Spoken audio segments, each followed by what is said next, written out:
কি ক'ব? আমাৰ অসমৰ সন্মানীয় সকলৰে আদৰৰ মুখ্যমন্ত্ৰী ডক্টৰ হিমন্ত বিশ্ব শৰ্মা ডাঙৰীয়াৰ এটা অভিলাষী এটা আঁচনি অসম চৰকাৰৰ এডুকেশ্যন ডিপাৰ্টমেণ্টৰ যোগেদি প্ৰত্যেকটো ক্লাছ 9ৰ প্ৰত্যেকজন ছাত্ৰ ছাত্ৰীসকলক চাইকেল বিতৰণ কৰা। চিৰাং জিলাত 8,000তকৈ বেছি ক্লাছ 9ৰ ছাত্ৰ ছাত্ৰীসকলে এই চাইকেল পাবলৈ নিশ্চয় সক্ষম হ'ব। আজি মই ৰুণিখাটা আমাৰ হায়াৰ ছেকেণ্ডেৰী স্কুলত 20খনকৈ চাইকেল ছাত্ৰ ছাত্ৰীসকল আজি ডেমো হিচাপে দিয়া হৈছে আৰু ইয়াত 353জন ছাত্ৰ ছাত্ৰীসকলে ক্লাছ 9ৰ ছাত্ৰসকলে চাইকেল পাবলৈ সক্ষম হ'ব।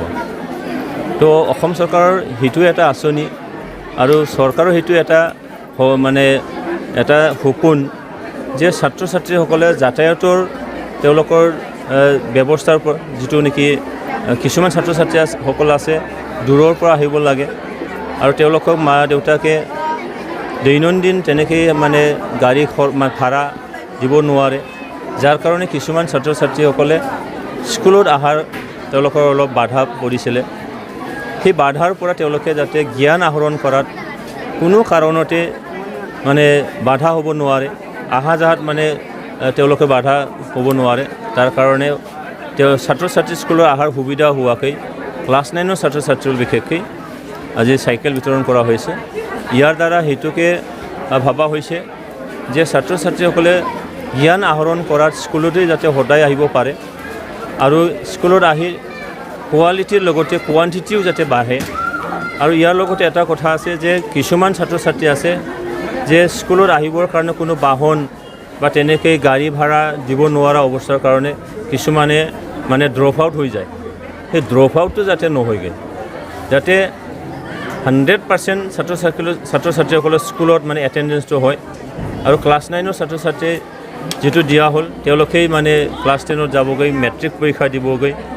আৰু মেট্ৰিক পৰীক্ষাটো হ'ল আমাৰ ছাত্ৰ জীৱনত প্ৰথম এটা জখলা হয়, য'ৰ দ্বাৰা এই ছাত্ৰৰ মানে মেধাটো আমি জুখিব পাৰোঁ।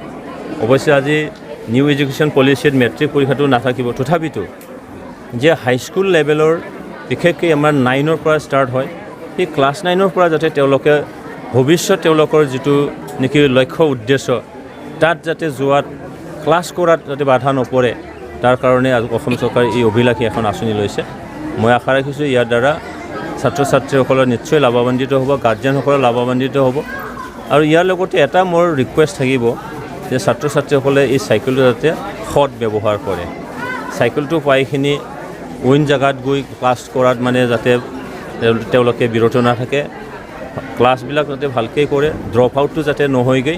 আৰু আমি গোটেই অসম জুৰি ছাত্ৰ ছাত্ৰীৰ যিটো এটেণ্ডেঞ্চ, ইয়াৰ লগতে তেখেতসকলৰ যিটো কোৱালিটি, সেই বস্তুটো যাতে আমি মেইনটেইন কৰিব পাৰোঁ, সেইটোৰ কাৰণে মই আহ্বান জনাইছোঁ।